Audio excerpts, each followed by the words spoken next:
ஒவ்வொரு மனுஷங்களுக்குள்ளயும் 2 விதமான சத்தங்கள் கேக்குது. 2 விதமான ஏவுதல்களும் வருது. ஒண்ணு கர்த்தருடைய சத்தம், இன்னொன்னு பிசாசனோட சத்தம். ஒண்ணு கர்த்தருடைய ஏவுதல், இன்னொன்னு பிசாசனோட ஏவுதல். இந்த வித்தியாசத்த நம்ம உணர்ந்து கொள்ளணும். இங்க தாவீது ஜனங்கள தொகையிடும்படி ஏவப்பட்டான் அப்படின்னு வேதம் சொல்லுது. அப்போ அவனை ஏவுனது நிச்சயமா தேவன் இல்ல. ஏன்னா தாவீதை ஏவி விட்டது பிசாசு தான். யோபுவை சோதிக்கும்படி தேவனையே ஏவி விட்டவன் இப்ப தாவீதை ஏவி விடுறான். ஜனங்களை தொகையிடும்படி ஏவி விடுறான்.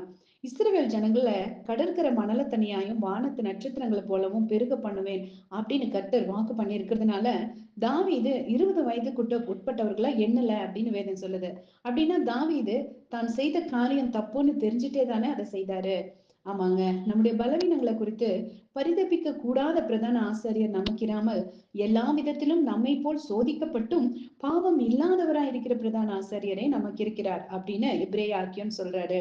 மனுஷங்களுக்கு பிசாசின் ஏவுதலும் சோதனையும் வரும்போது நம்ம வீழ்ந்து போகாம நிலைச்சு நின்னோம்னா தேவனுடைய ராஜ்யத்துல தேவனுடைய பந்தியில போஜனம் பண்ணி அவரோடு கூட ஆளுகை செய்வோம் அப்படின்னு வேதத்துல சொல்லுது.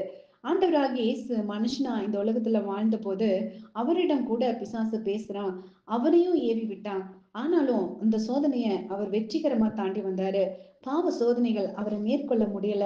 காரணம் அவர் இந்த பூமியில மனுஷங்களோட வாழ்ந்தாலும் ஆவியில தேவனோட உறவாடுபவராக இருந்ததுனால பிதாவினோட சத்தத்தை நன்கு அறிந்து வச்சிருந்ததுனால அவர் பிசாசனோட ஏவுதலை சரியா அடையாளம் கண்டு தப்பித்தாரு.